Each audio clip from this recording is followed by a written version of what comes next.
Honkai Star Rail is a game that is riddled with some of the most absurd power creep in recent times. A character that you only pulled 3 to 4 patches ago might have already fallen off thanks to the latest and greatest coming out to replace them. However, there's one character in particular that I have complete and utter faith in, a guy who I sincerely believe will never fall off. So today, I thought it'd be fun to preach to you all about the good word of Aventurine, and why I personally think he will never fall off. My name is Juice, and let's get into it. For starters, I think most would agree with me when I say that this dude has genuinely aged like fine wine. It's incredible how this guy is still an absolute S-tier character in my opinion, and I'm talking high S-tier here, folks. And if you want to try him out, he's on banners right now. But where can you go to afford cheaper Stellar Jades? Well, allow me to introduce you to Loot Bar. Loot Bar is a wondrous service which can offer you cheaper Stellar Jades compared to the official prices shown in-game. Look at this comparison between the official cost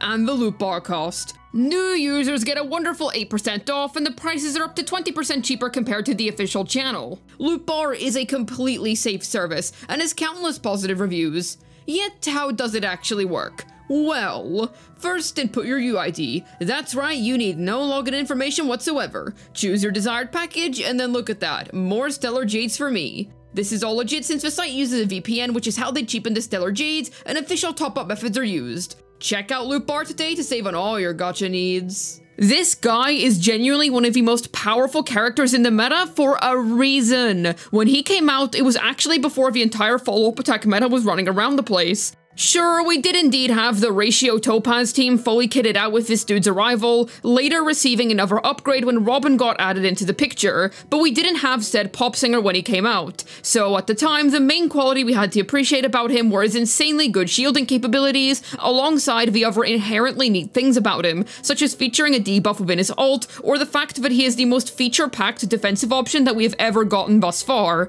Yet, as the patches went on and follow-up attacks as a niche became more and more exaggerated, his already high value began to skyrocket. Robin made it so that his personal damage didn't feel like insignificant doo-doo pants, not to mention how she is also one of the most flexible characters in the game. Sure, they both prefer follow-up attack teams, but there's no denying that pretty much any imaginable team is able to benefit from having a Robin or Aventurine on their side. Fei Xiao eventually came out, whose ult stacks benefit greatly from having the gambler go all in and throw money all over the place. Because he attacks so frequently with his quickly stacking follow-up attack, you can see a noticeable drop in Fei Xiao ults when you don't have him by your side. It's actually absurd how he happens to work with the best DPS in the game while still having smaller benefits for others. For example, you're able to use him for an Acheron stack every now and then with his ult. If you manage to snag his light cone, then you're able to apply debuffs far more consistently with him, which equals more Acheron stacks on the whole. There's also Trend of Universal Market, which is a much more accessible 4-star light cone that can achieve the same effect, but that relies on your Aventurine getting hit. Considering that preservation's of the highest taunt value in the game, however, that's not too tall of an ask. The dude works in pretty much every modern team with the exception of Break. Even there, he works fine if you have enough damage. The only places I can think of where he sucks is using him with Blade, but if you're playing Blade in 2024, then that was your first mistake. I also believe that he aged better than every other unit that has come out ever since 2.0. Shoot, ever since the game came out.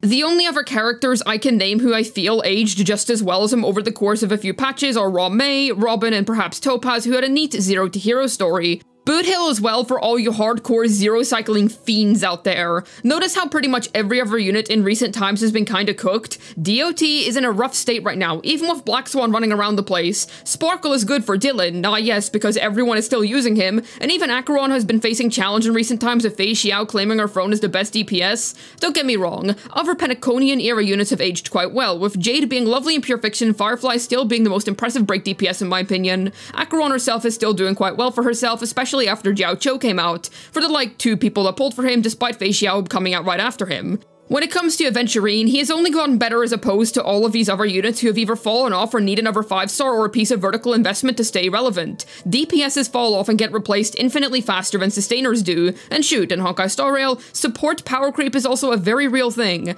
After all, there's an argument to be made that Robin has power crept pretty much every other support in the game, and I believe that Sunday is probably going to put other buffers such as Sparkle completely into retirement. And that's the thing, he's a very difficult to replace character, especially when it comes to everything good that he does. You'd be hard-pressed to find a sustain that can replace him in every single category that he excels in. Now, considering that this is Honkai Star Rail, I'm not going to sit here and say, how could they possibly make a sustain that does what Aventurine does, but better? They have their ways, man.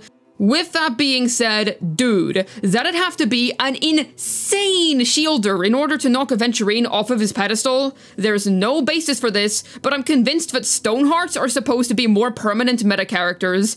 Topaz only really got good over time and continues to get better as we receive more follow-up attack DPSs. Pure Fiction's difficulty is now officially high enough for Pure Fiction specific 5 stars to be pulled, and with every single new PF DPS that they make, Jade will be relevant. So I'm not surprised that Aventurine is the craziest defensive unit that we've ever gotten. I don't think he's getting replaced anytime soon. But that's not factual, that's just a theory. An IPC theory. Anyways, back to actual facts, he is the complete best in slot defensive unit for follow-up attack teams. It'd be ridiculously hard to put somebody in his place and achieve the same effects. Sure, there's Lingshaw for face out teams if you don't have him, but she's nowhere near as effective as she offers break buffs which aren't as useful as Aventurine's crit damage taken buff and crit based teams. Not to mention how he naturally lends himself to building damaging stats. Thanks to all of the free crit rate that he gives himself, the dude can easily use a crit damage body and deal a solid amount of sub DPS. Sure, it's definitely got nothing on what your main carry is capable of dealing, but do not mistake it for being chump change. His coins can absolutely slide into the death slot on enemies' backs if you show his build some love. It's actually quite impressive what he can do against broken enemies in Apocalyptic Shadow. This isn't even including his ult nuke, which is also a pretty cool additional source of damage. They literally can't make him worse by just making enemies stronger either, because if an enemy has the ability to literally one-shot you with an Aventurine shield, then every other sustain in the game would be cooked. Secondly, if they attack many times in a row, then Aventurine's follow-up attack will simply stack faster, which equals more mini-shields. Guy literally cannot stop winning, we love to see it. He does so many things, and does so many things well, that it's incredibly difficult to think of how they could make a better character without literally doubling the buffs that he provides. Shoot man, I remember a long time ago somebody commented on a video that in the future, preservation units would be on top because of how they'd fare better in the late game. My guy, looks like you were right all along, because the first actual limited 5-star shielder we got ended up utterly dominating the meta. Also, sustained power creep is incredibly slow. Dude, I still think Japard is a good unit. You know, the guy who's been sitting in the retirement home ever since the topic unit of this video came out, because his defensiveness is still perfectly great for endgame content. Fu Xuan is still a good unit. Even if Aventurine beats her by a long shot nowadays, she'll still get the job done while keeping your team alive during massive enemy nukes. Even Luocha, I swear that probably less than 5% of the player base owns him nowadays. Also, damn Apocalypse is still good enough for endgame. He's good for Calf Swankaron if your Ho-Ho is E0 thanks to his skill point efficiency, while his field is excellent versus the Sand Boss. Yes, even one of the oldest 5-star healers who does nothing other than heal, cleanse, and clear buffs on enemies is still a solid unit. They all have their places too. Ho-Ho, Dot. Luocha, skill point hungry teams. Fu Xuan, quantum weak scenarios. Then you get onto some of the game's best sustains in the game. Lingshaw and Gallagher. Thankfully, not only does this game have two sides, but you can throw those two into break teams, which leaves Aventurine for the other half. Gallagher is definitely a strong competitor due to him being a 4-star, but I do think Aventurine is a better unit on the whole. The bartender's better in break, sure, but in every other case I'd rather use Aventurine. Same applies to Lingshaw. Even so, notice how Lingshaw didn't really power creep Gallagher at E0 S0 due to skill point issues. Healer and Shielder power creep moves at an absolute snail's pace compared to how quickly the DPS and even support meta moves along. For those reasons, I think that when I say Aventurine will be good for another 1 to 2 years, I don't mean that in terms of, yeah, he'll be serviceable for a couple of months and then turn Blade tier. I think that if even some of the oldest sustains are still viable units, then Aventurine isn't going to quit being a top unit anytime soon. I don't think I've said anything relatively disagreeable throughout this video. We all agree that Aventurine is the absolute meta GOAT. However, I do indeed have some hot takes due to my extreme belief in this guy. First off, I think he's a top 3 unit. Organize Robin, Raw May, and Aventurine however you want. This is a top 3 unit in terms of pull value in my opinion. Having a 5-star sustain is genuinely so important, especially when we have insane bosses such as Hule that have been added to MOC. He is a savior to any Honkai Star Rail account, and I genuinely don't know how much more I would have molded over MOC and AS if I didn't have this guy. I think getting a 5-star sustainer defensive unit is the most important thing for a new player to do. An E0 Gallagher can easily cover for you on one half, if built fully on ER so that you can ult spam a lot, but for the other half, Aventurine is 100% your best bet. He's on banners with Acheron right now. If you're new and don't have either of them, get Aventurine. He is going to be an infinitely more useful pull in your account over time, and as I stated earlier, old sustains definitely still have the content in which their abilities thrive. Sure, I think that most people forgot that auto exists in this game by now, but he's by no means an unusable bad unit. You'd agree with me when I say that Luocha is a lot better than Blade on an account, despite both being relatively the same age in terms of release date.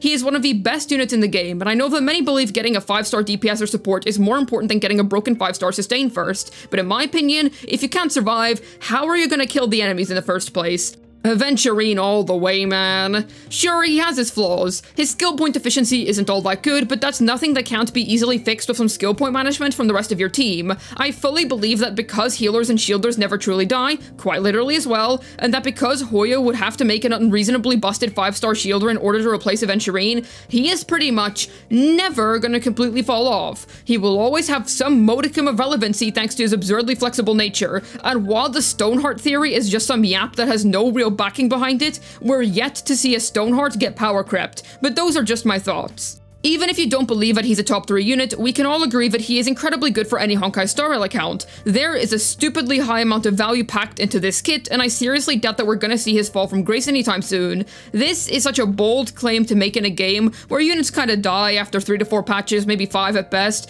but I do think he will always do his job well. They are never going to release content that can't be handled by Luocha or Fu Xuan, right? So why would they release content that the GOAT Aventurine himself can't handle? Also, bonus points for being Honkai Star Rail's most attractive character. I'm taking no arguments on that. Venti's still better though. If you don't have a copy yet, I implore that you consider pulling for him. And yes, I do think he is genuinely worth risking not getting Sunday or Fugaway over. Once again, a pretty bold claim before we've even gotten those kits, but if they turn out to be busted, I just have this feeling that Aventurine is gonna do great during the entire 3.x patch cycle. Hopefully this video was able to tell you why I think that Aventurine is never going to fall off. This has been Juice, signing out, and if you think about it, this is all really in character for him. The guy is so lucky that he managed to avoid Honkai Star Rail power creep. Impressive.